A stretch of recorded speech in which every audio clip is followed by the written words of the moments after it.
మామ, Australia big bash cricket league అయితే start అయిపోయింది. 3 మ్యాచ్లు అయితే కంప్లీట్ అయిపోయినాయి. మూడిటికి 3 మ్యాచ్లు మనం కరెక్ట్గా ప్రెడిక్ట్ చేసి మ్యాచ్ విన్ అవుతారో ఎవరు విన్ అవుతారో ముందే చెప్పేసాం. అలాగే 3 మ్యాచ్లు విన్ అయ్యే 100% స్ట్రైక్ రేస్తో ముందుకు వెళ్తున్నాం. 4వ మ్యాచ్ అయితే స్టార్ట్ అవుతుంది రేపు. మెల్బోర్న్ స్టార్స్ వర్సెస్ బెట్స్మెన్ హీట్కి అయితే మ్యాచ్ జరుగుతుంది మధ్యాహ్నం 1:30కి. ఈ మ్యాచ్లో విన్ అయ్యేది మాత్రం మెల్బోర్న్ స్టార్స్ అయితే విన్ అవుద్ది. దీంట్లో కీ ప్లేయర్ క్యాప్టెన్ వచ్చేవాడికి మనకి మార్క్ స్టోనీస్, అవతలకి వచ్చేవాడికి మనకి బ్రెస్మెన్ హీట్ వచ్చేవాడికి పి విల్టర్, సి మన్రో అయితే కనుక కీ ప్లేయర్స్. మనం చెప్పింది 100కి 100% అయితే జరుగుద్ది.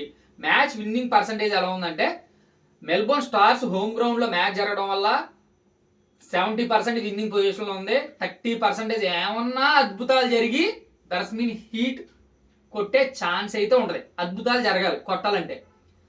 ఇది బెట్టింగ్ సంబంధించింది కాదు. బెట్టింగ్ ఎంకరేజ్ చేయొద్దు. నా వీడియో చూసి బెట్టింగ్ ఆడకండి. బెట్టింగ్ ఆడితే జీవితం ఎలా ఉంటుందో మీకు తెలుసుగా, చాలా మందిని చూస్తున్నాం. జస్ట్ నన్ను నేను నిరూపించుకోవడానికి క్రికెట్ అనాలిసిస్ చేసి, క్రికెట్ మనకు కొంచెం అవగాహన ఉంది కాబట్టి మ్యాచ్ ప్రెడిక్ట్ అయితే ఇస్తున్నాను. ఎందుకంటే ప్రొడక్షన్ అయితే చేస్తున్నాను. ఎందుకంటే నాకు ఇంకో కంటెంట్ దొరికే వరకు నేను క్రికెట్ ప్రొడక్షన్స్ అయితే చేస్తూ ఉంటాను. Signing off Ashok.